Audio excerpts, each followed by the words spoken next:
All right, we're a little laggy here today. Welcome, everyone. It's Miracle from Toronto, along with my friend Jay Pasqua. Welcome, my friend. How are you? Doing okay now that we're on.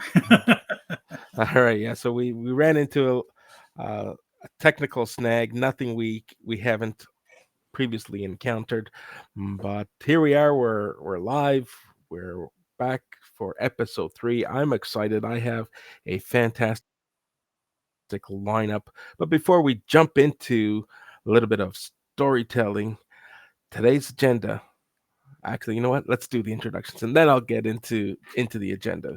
So, Jay, why don't you share a little bit about who you are, community you serve, and the value you bring to LinkedIn and those everywhere Sure, else. Miku. Thank you. Jay Pasqua, best-selling author of the Rules of Engagement in Storytelling, and that launched in December. A lot of people are picking up the book. Basically, it's 10 rules that I've put together over my lifetime in my career and melded all the things I learned both in the contact center world and as a journalist to help people, businesses, and individuals tell their story. I believe that the more we tell our story, the more that we're going to see the similarities in each other. And on a bigger scale, other than just brand building and content creation and engagement, we can really come together uh, as human beings on a grand scale to show that we are more alike than we think based on the stories that we can share with one another. And that is essentially why I became the storytelling strategist, wanting to help people tell their story. Yeah, that's awesome, and you're absolutely correct. Storytelling has grown exponentially, and people are starting to appreciate not only the value but the importance. Earlier today, I was a guest speaker on Tim Hughes' podcast. He was introduced, or the two of us were introduced to one another by good friend Keith Keller down in Melbourne, Australia. And today marks a milestone for me, and this wasn't planned or premeditated, but today marks a 2-year anniversary where I was a participant. I'm going to say participant of a job redundancy. I can't believe it's been 2 years since I was exited from my last role, but this is reality that many of us face.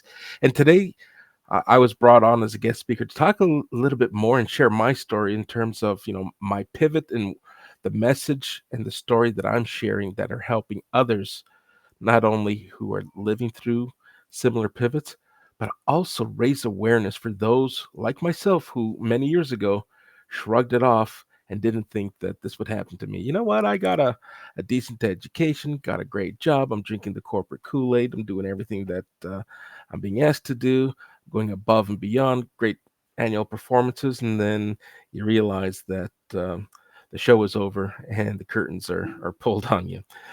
So it was a great conversation. Welcome those of you who have a moment. Go take a look and or go take a listen. But great segue today. We I want to focus, and I want you to help me bring a message home in terms of storytelling. Storytelling goes beyond our personal lives.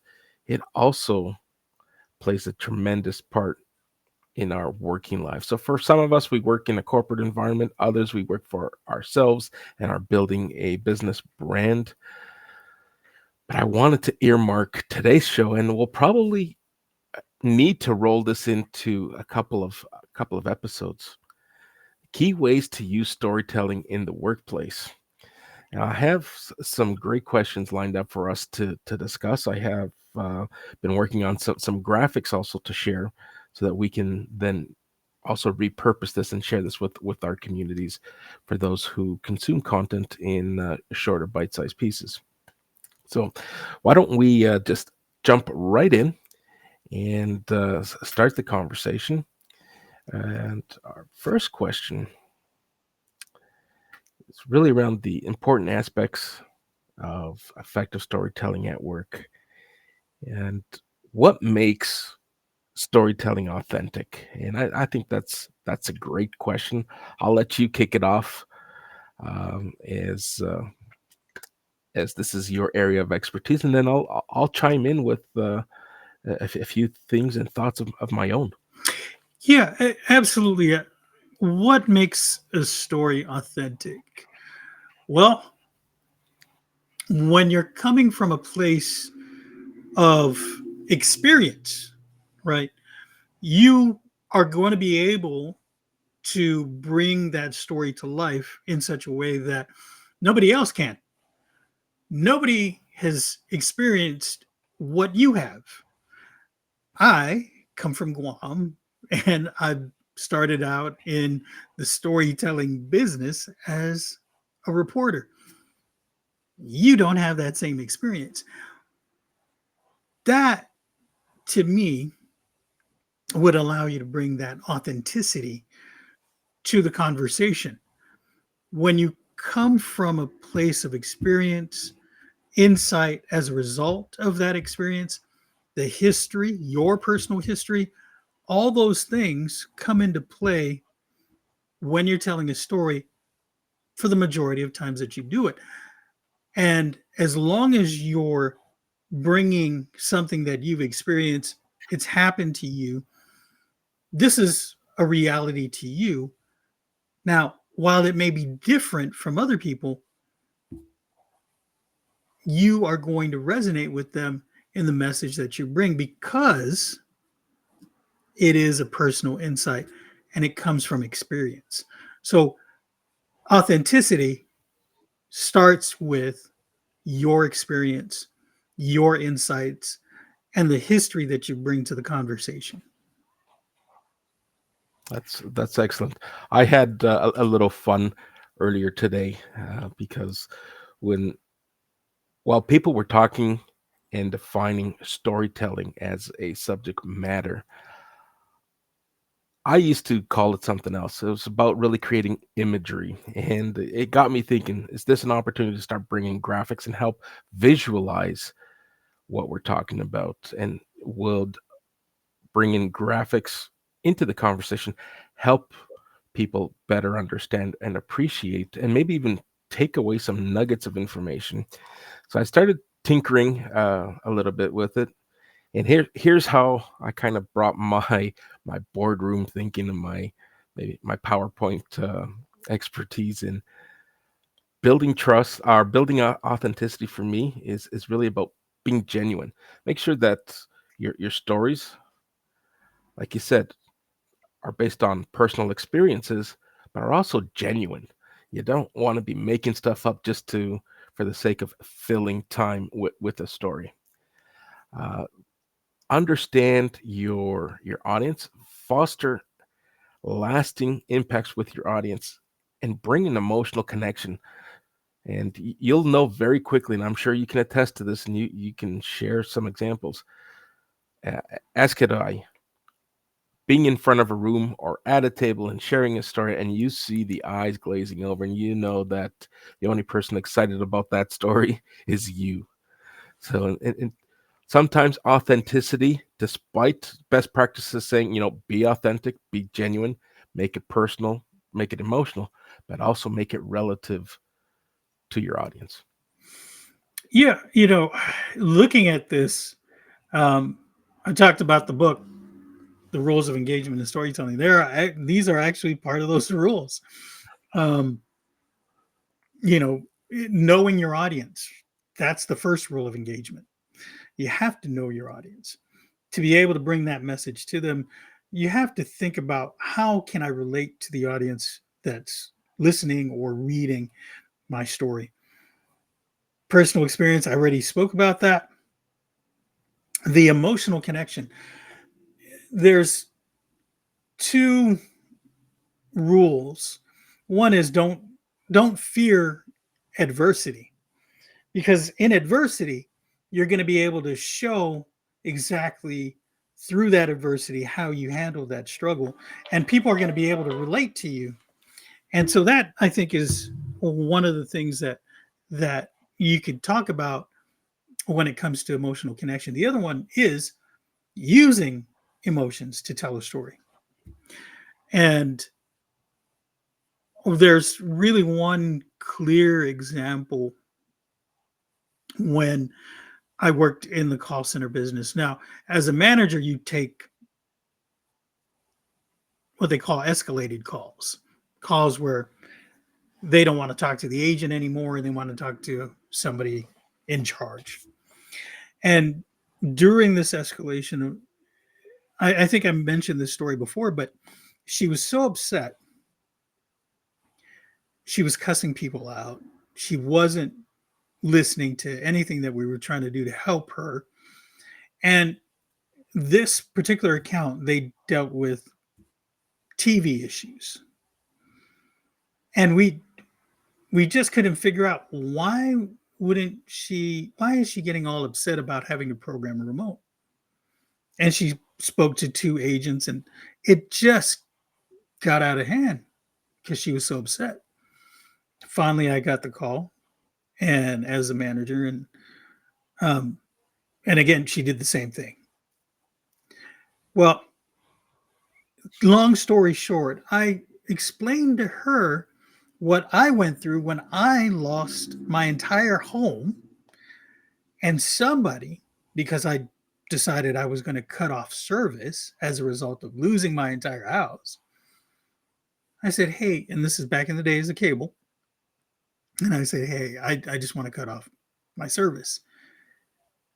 And to which the person on the other end replied, okay, let me go ahead and send out a box so you can return the equipment because you're shutting off service. Wait, did you not just hear me? I lost my entire home. Right. So I'm explaining this to this woman and how I wasn't helped and I had to call back and speak to someone else. And so I know what you're feeling. I know the frustration. I lost an entire home. And then that's when she revealed that she lost a husband. And in that exchange, I was able to finally understand why she was so upset. She had lost a husband just recently. He was the guy who would normally call in and try to reprogram a TV or a remote. And now she was left to do it by herself because she's a widow. And in that one instance of sharing that emotion, that story, we connected. Knowing the audience, being personal sometimes, it helps to reach the audience and to basically have that connection and resonate with what it is that you're trying to accomplish. Yeah, and in other instances, and I've seen this, and I'm sure you've seen this numerous times, seeing how we both spent a decent amount of years in the call center industry. How about when, whether it's the employee or sometimes the customer, tries to control the narrative and tries to manipulate the narrative? Like I've had instances where the narrative is changed, where the customer is offered, "Hey, would you like to speak to a supervisor?" It's like, well, I'd like to speak to someone who could help me. But when that narrative is changing, you lose your credibility when you don't at least make an attempt to piece things together and be that person who brings that personal experience and that emotional connection. Adversely, customers do the same thing. There's the stigma that people who work in call centers don't know what they're doing. And the customer's immediate reaction is, I want to speak to a Mhm. supervisor. And it's like, well, why? Why am I not able to help you? So it we need to understand that with storytelling, yes, there's steps, there's methodologies, but sometimes you get railroaded with people who try to control or change the narrative, right? Yeah, and as long the what we teach people, at least in the call centers that I worked in, right? That what we try to teach people is to stay engaged. The same thing that you would want from your audience, the audience would want from you. Are you listening? I think that's the really important aspect that people Yep. forget. There's a two-way conversation going on when it comes to call centers. And so they're all they want to do 9 out of 10 times when the person gets to a manager, they calm down. They're no longer upset. And the reason that is, it's psychological. It's because they finally feel like somebody is paying attention and they're getting the service that they deserve. And really, all it is are you listening? And so, as a storyteller, you have to be cognizant of that. The feedback that's happening in real time. So, that's in the service industry. Now, as a poet, I've been a part of some poetry slams, that's poetry competitions ish. Yeah, yeah, right. And if and if you don't get the snaps, you can forget about it. But okay, so but really, if you are in front of an audience and you were talking about this earlier, right? If you can see the faces of the individuals in the audience, and if they're doing this or that kind of stuff, right? That's immediate feedback. Switch it up, do something to get them engaged, ask a question, do some of those things to re-engage the audience. So all of these things are are really important, and it really does go back to being authentic. When you start to understand the audience and what it is that they need, you, with your experiences, can share that with them so that there is that connection and there's resonance. Right. It's so important. Active listening. If I count the number of times I've attended training or participated or facilitated in training, active listening, hands down, is one of the core skills. Um, you talk about clues, or I'll refer to clues and cues. That's how it was ingrained in me. If you're listening, you're going to pick up real real time examples. You're going to hear, it could be a baby crying in the background, or you can hear cars in the background, and you might not know it might not be the most opportune time for this customer to have this conversation. Could be some stress and anxiety behind, and you got to be aware of not only what you're listening to, but pick up on those cues to control the narrative and to kind of have that customer kind of walk back and step off the ledge, because you by you saying you understand something as they're sharing their story with you, you don't understand if you're not listening, if you're just going through the motions because some script says, you know what, eh, be empathetic, acknowledge, what's fill some filler words, just uh-huhs and yes, I understand. I sometimes that's like just fueling the fire, Mm. right? But anyway, I think we had a great conversation around this one. Let's move on. Sure. Actually, let's jump in, see if there's any chat going on. So we have Lisa joining us. Welcome, Lisa. Thanks for joining. We're going to jump into question number 2, and the question is: how can relevance be ensured in storytelling. And I'm going to put up the graphic first, and I'll let you discuss it. Um, and perhaps I'll jump in. When it comes to relevance, tailoring a story that resonates with the interests and values of the audience is so important. You know, I touched on it earlier. If I'm in a staff meeting or I'm delivering and facilitating some training, and you know what? As I got older throughout my career, dad jokes no longer became funny as the workforce got younger, right? So you got to really focus and hone in on what resonates, because if you mess it up, uh, and what you're saying just to break the ice isn't relevant, then what's supposed to be important loses relevance because you've kind of besmirched it or just watered it down with irrelevant discussion. What are your thoughts? Yes, absolutely. I can definitely relate to that.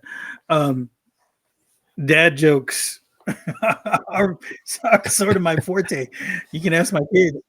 Um, so, uh, audience focus, right? Again, one of the first things, it's the first rule of engagement: know your audience. The second rule is start with a hook, right? So, in order to start with a hook, you have to know what it is, right, that your audience wants. What is it that's going to be able to touch them in such a way that's going to impact them, right? Situation adaptation. I totally get it. Here's where I used it. And since I mentioned my kids, I'll use them as an example. Um, Sunday school. Okay. So going to Sunday school, I was the Sunday school teacher. My kids were there. And when I was teaching, I would be looking at the trends, going down the YouTube rabbit hole and seeing what was there, but also seeing what was on, Twitter and Twitter at the time, X now. But Yeah. all the social media things to see what I could use to kind of relate to the audience. And I used it. Now, mind you, I'm not trying to be like them. I'm using it. I'm using it as a tool to make them laugh. Now, it's something that they know because they've seen it in social media, but it's with their age range. Now, you have to use it in a way that's going to be impactful, right? I'm going to use a dance, right, in the middle of my explanation of, well, Bible verses so that I can connect with them. But I know they won't take me seriously if I'm doing these dances, but it's only to make a point. Now, if you're doing it and you're trying to be serious, right, the kids aren't going to take you serious.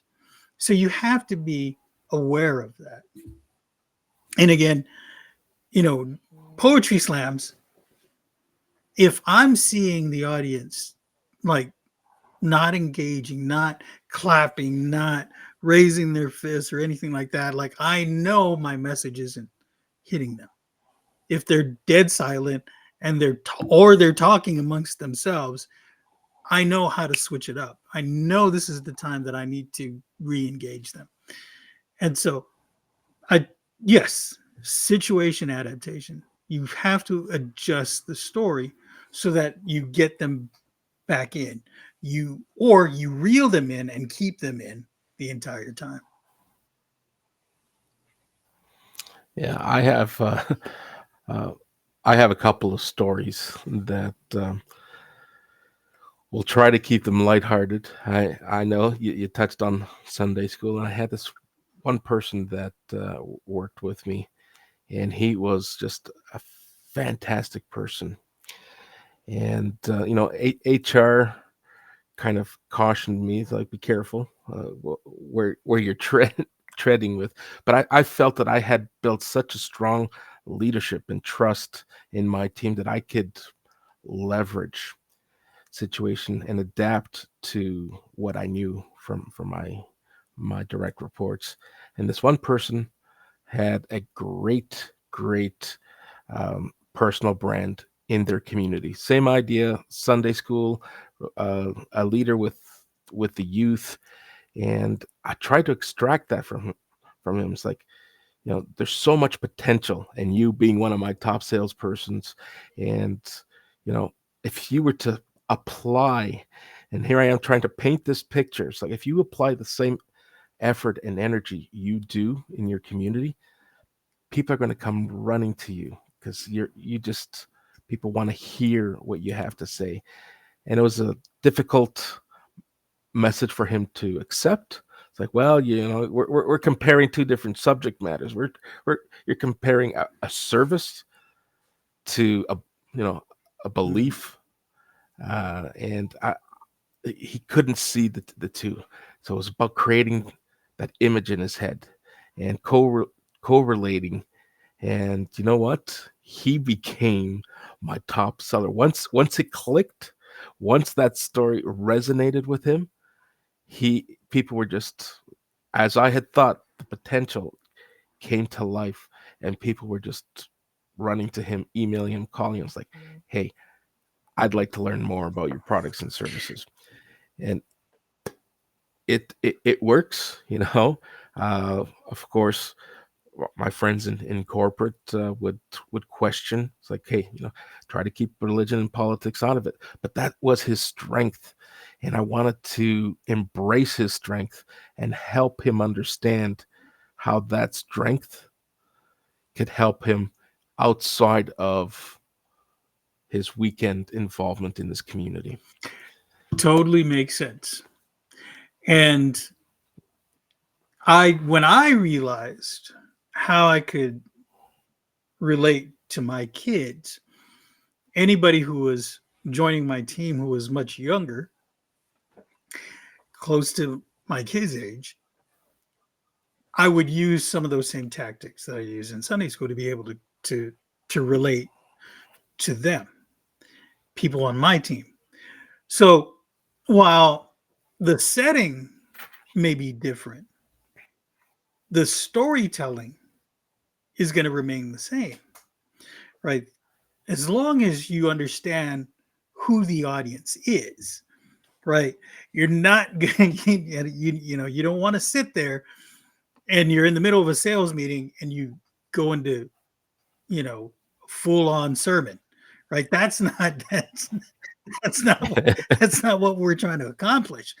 It's the tonality, it's the inflection, it's how you relate to this audience, taking those same tactics and using it in another area. So, and brilliant on your part, by the way, America, that you were able to kind of make the correlation for him. And whenever you can do that, it's important. It's just understanding. It goes right back to the very thing that we talked about in the very beginning, knowing that audience. Going from here to here, once you understand it, it's going to make it a lot easier for you. Yeah, absolutely. Um, Got another story. I'll probably save it for another question.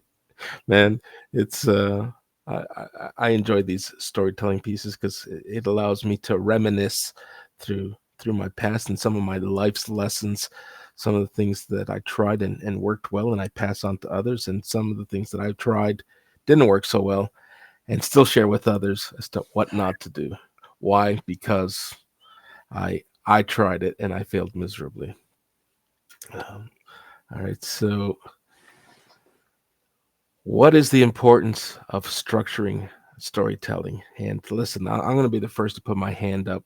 I get it. It's supposed to be a beginning, a middle, and an end. Sort of like marketing. You're supposed to have your hook, your your message, and your call to action. But sometimes you just go down a rabbit hole, and people are looking at you just like, all right, is there a point to what you're trying to tell me? Is there a point to the story?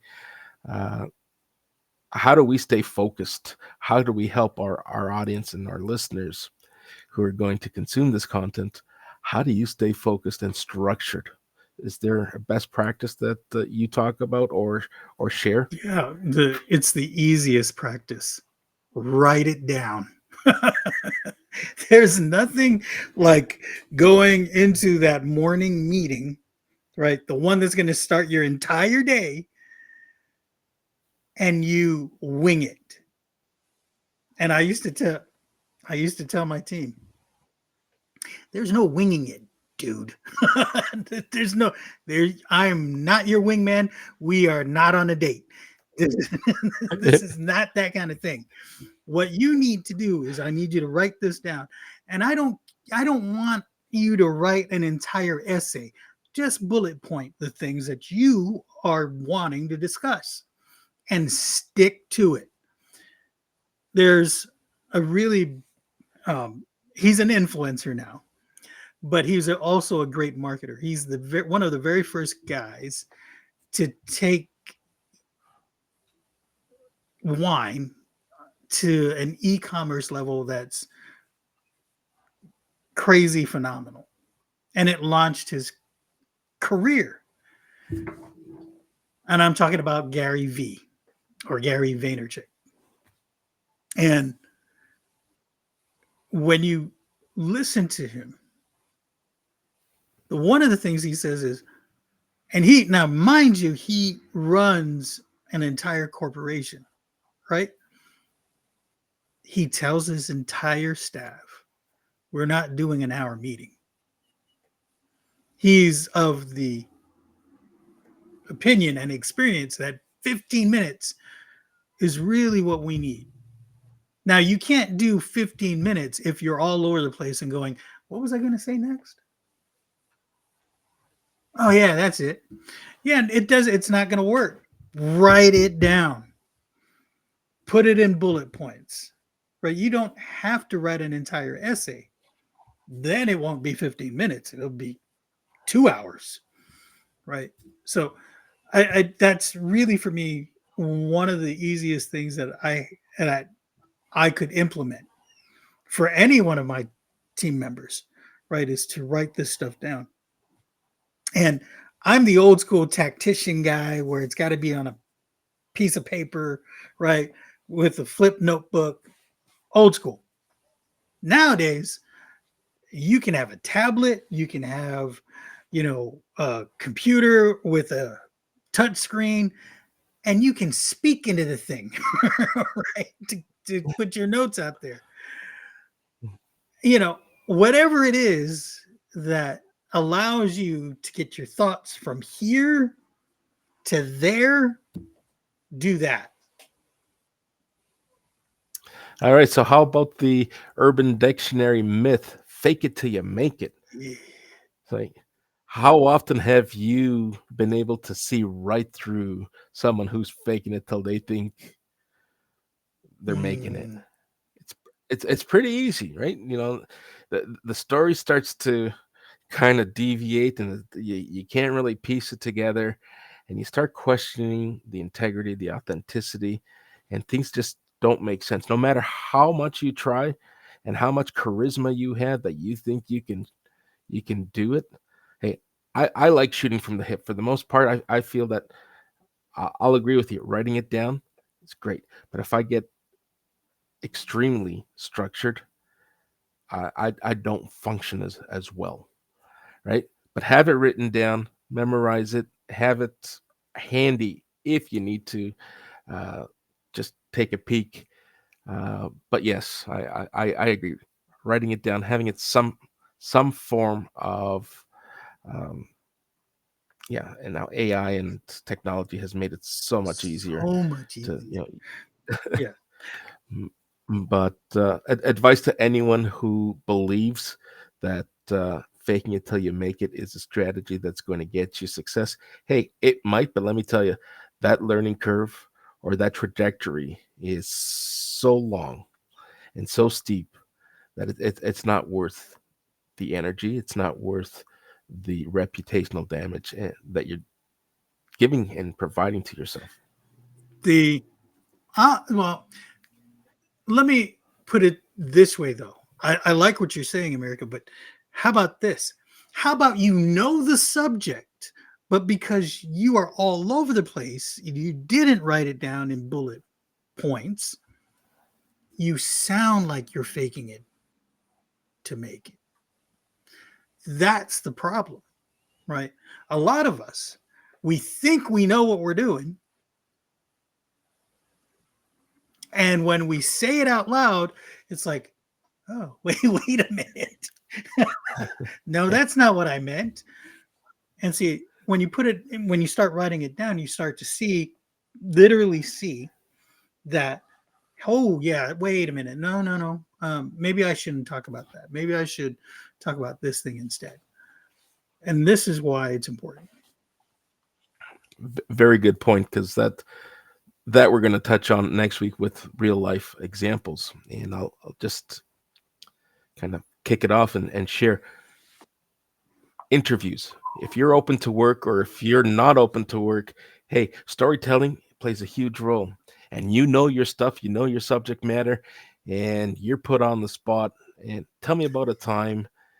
And man, oh man, you had it written down, you rehearsed it, and now you're left to faking it till hoping that they buy what you have to say. And yeah, leave an interview. It's like, man, I really shit the bed on this one, right?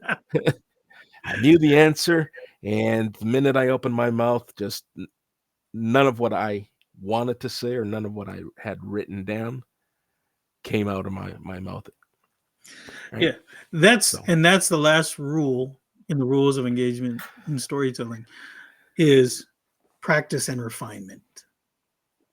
Practice and refinement. These are the things. So when we talk about that next week, absolutely, or the next time, when we talk about it, that's exactly what you need to do. You need to practice and refine what you've already written down. Because what that'll do is you will now have muscle memory. Remember, your brain is a muscle. And if you don't exercise it, it's going to be like everything else, Yeah, flab. So, fantastic. Don't remind me that I need to exercise a little more. Hey, making a conscious effort in 2025. me too.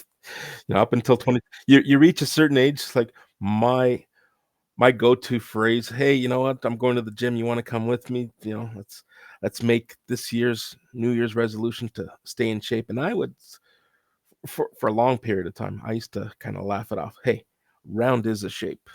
But now you realize, like, yeah, round is probably not the shape you want at your age if you want to stick Right. around. Right. So it's I'm making a conscious effort, but that's probably a conversation for another time. And sometimes it takes a real life event to open your eyes, and it happened to me 3.5 years ago when I quit smoking. It's happening to me now. I have a family member who's in hospice, and you know what? They're just waiting for their time. And we talk about, it's like, hey, your brain, yes, it's a muscle, but your entire uh, infrastructure, your entire body, it reacts to what you put into it. And what's the saying? Garbage in, garbage out. And when you don't look after yourself, it's the narrative gets written for you. So, but I No, digress. hey, That's no, something for another. don't go too far. Let me congratulate you first of all for 3 years. For me, I think it's been 14 years now. I stopped smoking too. Man, it's not easy. It's not. No, it's not. It was one of the hardest things. The number of attempts, the failed attempts, and it was the cold turkey. For me, it was cold turkey. For others, it's different ways to get to that goal. But when you know you're ready, it'll happen, whether it's assisted or unassisted. And I haven't looked back. And that's when we talk about storytelling, let me just say one of the other storytelling in business is good, but the story that you tell yourself is just as important. It really is. Because if you don't have a positive story or a positive outlook in that story, then any of your business dealings, it could just fall to the wayside because you're not going to be here. And that may That's be a right. little bit morbid in this discussion, but it's the truth. Talking about authenticity. And so we just have to be mindful of that so that we can be here to celebrate the wins and to see other Yeah, things in the absolutely. future. So All right, so I got another graphic queued up for for this question. How can vivid details enhance a story?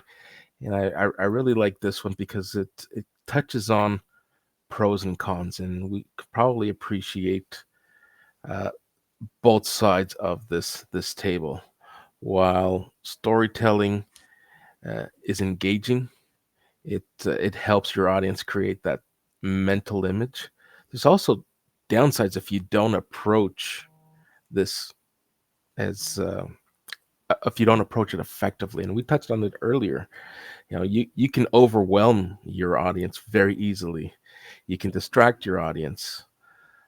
You can ramble. And listen, I've been known to ramble on some things that I'm really passionate about. But if you're starting to consume other people's time, they're just going to check out and they're going to start thinking, all right, once this guy's done, I got to get back to X, Y, and Z. Like, how do I politely step away from this conversation because he's just wasting my time? So it's really important to understand and find balance with the pros and the cons. Audience fatigue. Listen, I from my customer experience and my from my professional background, companies love customer sentiment. They love surveys, and there's some brands that you engage with, and every time you pick up the phone or you send an email or you just look at their website, visit their website, you're getting prompted, hey, how's your experience? Hey, can you complete a survey? Hey, can you do this? Survey fatigue exists, but so does audience fatigue, at least in my space. And keep me humble, keep me honest here. This is a list that uh, I put together, and I think has it resonates with some people. But perhaps you would take something off, or maybe even add something to this list. so I keep referring to my book, but chapter 5, that's the fifth rule of engagement: show, don't tell. And people are like, what do you mean show, don't tell? You're using a bunch of words. How can you, if somebody's reading something, how can you show it to them if they're reading it? If you use the right words. If I tell you, right, if I can use some imagery in words, it'll bring you to a moment in time that you're going to remember. So if I said, you know, people of my generation, we listened to commercials. We watched commercials. Now you can skip through them, right?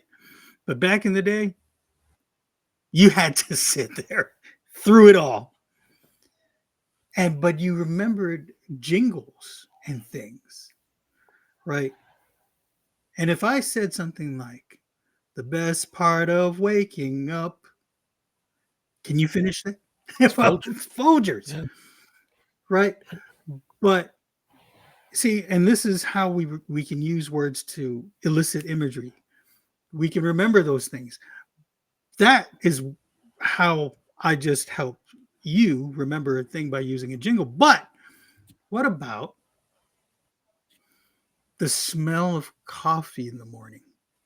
Because most of our parents of that generation, they drank coffee in the morning before they went off to work. They grabbed their newspaper, looked through everything as quickly as they could, right? got their coffee, and then dashed out the door. And you knew as a kid, if you smelled coffee, you better get up. You better hit the showers or whatever it is that you do to get ready to go to school. So, coffee was important to a lot of us in that generation. And I bet for those of you who are the same generation as I, you're smelling that coffee right now and remembering and reminiscing about that time. So, just in that little instance, show, don't tell can be very powerful. What do you think? That's awesome. I am smelling coffee right now. Yeah, it's another thing. You talk about the imagery. I remember vividly, you know, and you didn't think of it as storytelling, but I remember the paperback books that complete your own adventure that had different narratives, and you'd pick and choose where you'd like to go in that story, right? Miracle, man, That's generational you stuff. you you and I must be related somehow because those are my favorite books, along with the comic books, brother. Those are my favorite books. I love them, and yeah, okay. So I take the one page that led me to my demise, right? But then I go back and read it again and take the other door, and then oh, okay, now I get to go to this beautiful, lush island, and meet mermaids and stuff like that. Oh, okay, cool. I loved it. Yeah, and the reason I bring this up, we're talking for the last 47 minutes about the pros, the cons, the best practices. But rest assured, with storytelling, even when you're failing, you haven't engaged your audience, you haven't felt like you brought your best authentic self. Don't be so quick to toss out that story. Refine it. You said it yourself. Refinement. Bring that story. It might have value with a different audience. Don't don't just tuck it away and forget it. It didn't work. It was a dud. I looked stupid bringing it up. No, it has its purpose. It taught you something. Now you go back and you change the narrative.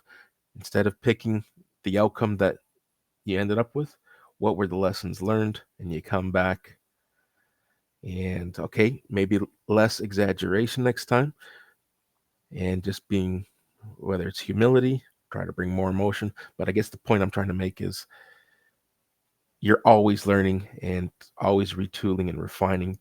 Don't give up on a story because it failed once. You bring up such a great point, Miracle. So I'm bilingual, okay, and because I'm bilingual, right, I'm using words and emotions for certain things in my indigenous language. And I realized at some point that when I do it, I translate that my indigenous language, which is Chamorro, and I translate it to English, the emphasis is not on the same word or even the same sentence. So the only way that you're going to know that is if you actually engage your audience with it.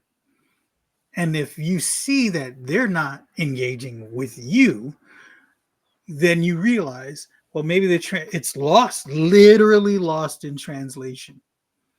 And you have to put the emphasis in a different order, right? So, but it takes refinement to do that, especially if you're using different languages to say the same thing.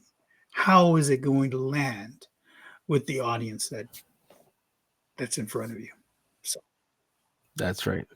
And to add to that, Just because something is also working doesn't mean that it'll continue working for you. So you got to change, as you said, the emphasis, Yes. Yeah. right? So uh, you're bringing me back to like grade five now because I had my grade five teacher. Uh, she used that same word, emphasis, and that was part of the lesson to get it through to our young skulls. Mm. But the first week we sat together and we debuted our conversation. We talked about hecklers. Mm.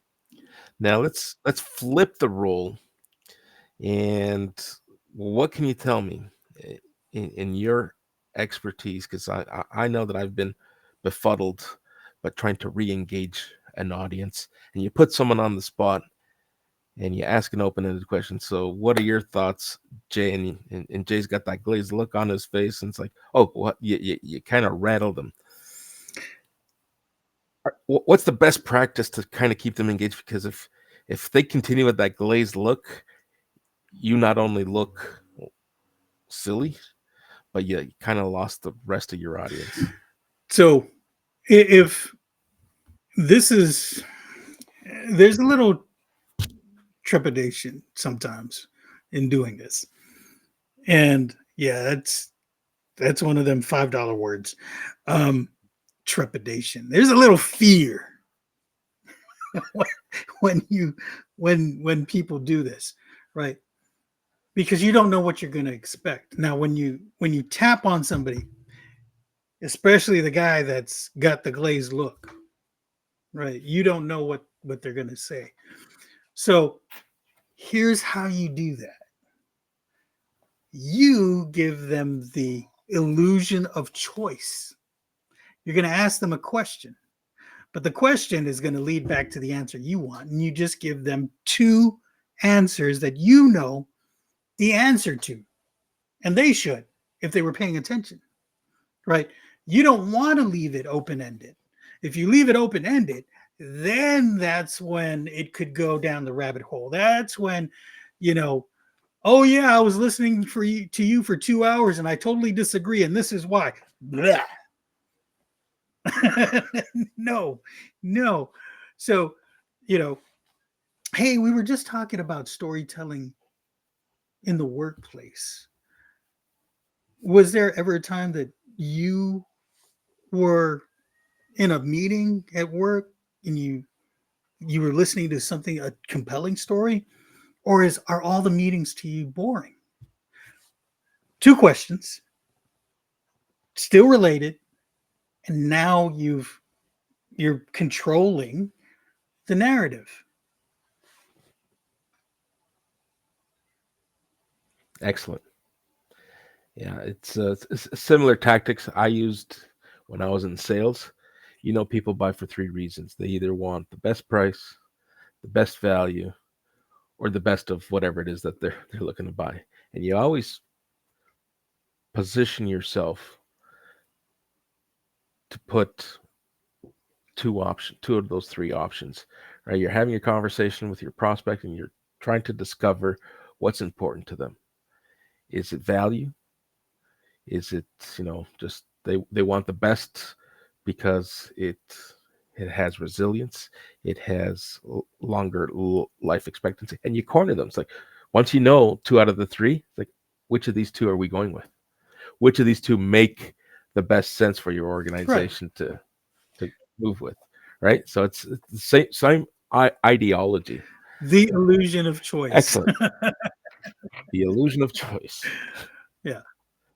Now, I know we're at the top of the hour. Hopefully, we'll squeeze this one in and kind of set the stage for our next show. And the question is, how can emotional connection be achieved through storytelling?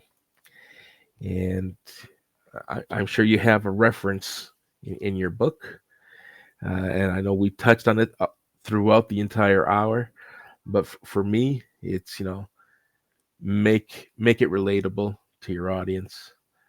Uh, create that point of imagery so that you're seeing the heads nodding and you can see that image hovering over their head just like in a comic book. You can really feel your audience just buying into and resonating with what you're saying.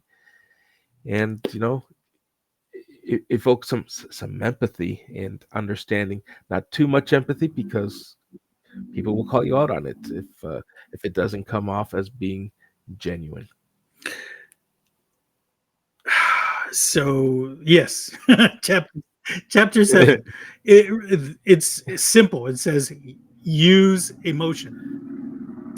So the seventh rule of engagement is use emotion. Don't be afraid of using it. Here's why. I'll even quote the book. Joy or sorrow, love or fear, emotions resonate with audiences on a primal level, stirring echoes of shared humanity that reverberate across time and space. Oh, that sounds poetic.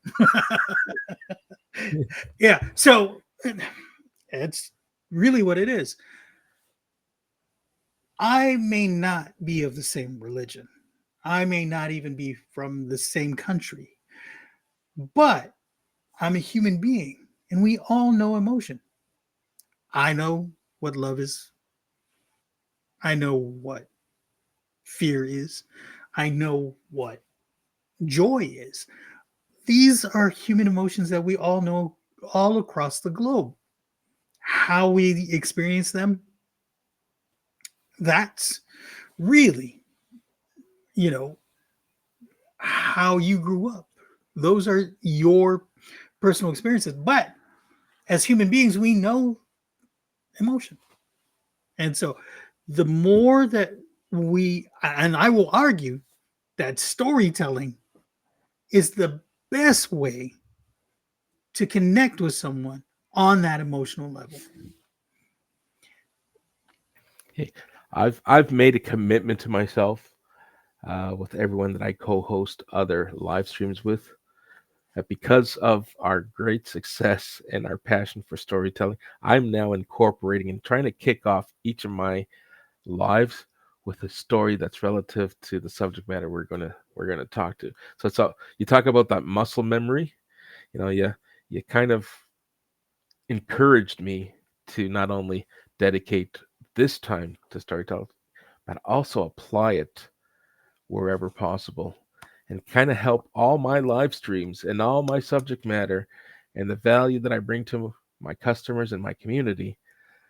Hey, I'm not just talking about this because I've earmarked an hour for it.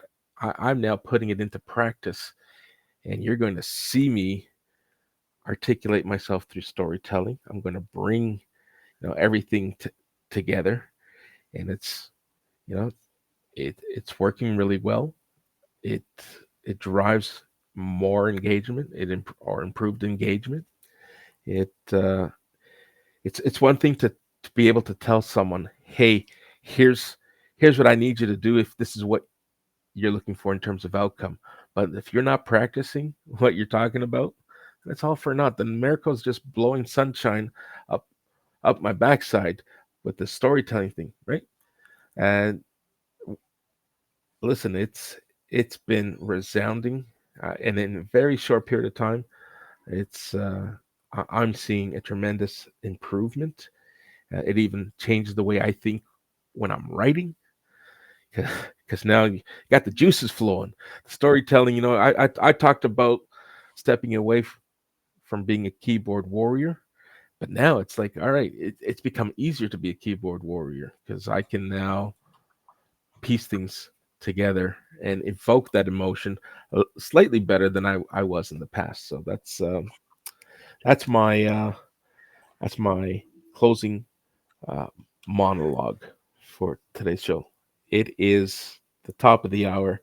I want to thank you. I know we hit a little bit of a snag. I know we're competing with a few other live events with some of our colleagues. And listen, we support everyone here on LinkedIn. If you were unable to attend this event, uh, we know you're going to come back, and listen to the replays, you know that I'm going to take what we spoke about, because there's just so much valuable information, and I'm going to repurpose it for everyone to enjoy, for those who consume information in smaller bite-sized pieces. So I look forward to repurposing this conversation and sharing it with our communities. Now, before I'll let you close, I just want to share with everyone what's happening next time. So in 2 weeks' time, I want to continue this conversation and talk about key ways that we can actually use this in the workplace. So we talked about, today was more theoretical, but let's take this into real life examples. Let's bring, perhaps onboarding an employee. What's it like? How can you be successful in bringing on a new employee? Well, or maybe you're the job seeker and you want some support and advice on storytelling when it comes to your candidate and the entire candidate experience. So I'm excited for that conversation. It'll be a continuation of what we've started here today. I am now going to zip it and let you close things off. I want to thank everyone who stuck around, and over to you, Jay. Thanks, Mirko. I thank you for creating the space. And you said something that really meant a lot. The fact that you were able to kind of incorporate what we've shared and what we've talked about in this space into other spaces. The really important thing to understand in all of this is, at the core of any communication, anything that we do in communicating with another person, at the core is storytelling. And if you really want to be an effective communicator, you have to look at ways to better tell that story. And you're doing it. And this, to me, reinstates my belief in my purpose, and that's to help others share their story. And whether it be in the workplace, whether it be on a poetry slam somewhere, anything that allows you to effectively communicate with another person, it really is important to me. The more we see the similarities in each other, the better we are going to be, whether it be at the workplace, whether it be in our relationships, whether it be in our friendships or partnerships. This is what helps, right? Storytelling helps all those different facets. And if I can help you do that, I'm I'm living in my purpose. So Hey, if we can help, well, thank you for acknowledging that. I appreciate it. Uh, but if we take it one step further, and there are people who are probably willing to attend a master class of some sort where we can go into more in-depth conversations and help those in a more concentrated private environment. Maybe I'm saying master class. It doesn't have to be uh, worded as a master class, but I know among the billions of people on this platform, there are people who are looking for individuals like us who are willing to help, and they're willing to have us bestow them with the skills that will bring them better storytelling and just better balance in their life, in their professions, and so forth. yeah, So I'm all for it. just planting that seed. Yes, I'm. Hey, I'm tilling the soil with you. That's good. Fair enough. All right. So until 2 weeks from today, I want to thank everyone for coming out, listening to us live, listening to the replay. Until 2 weeks from Thursday, take care.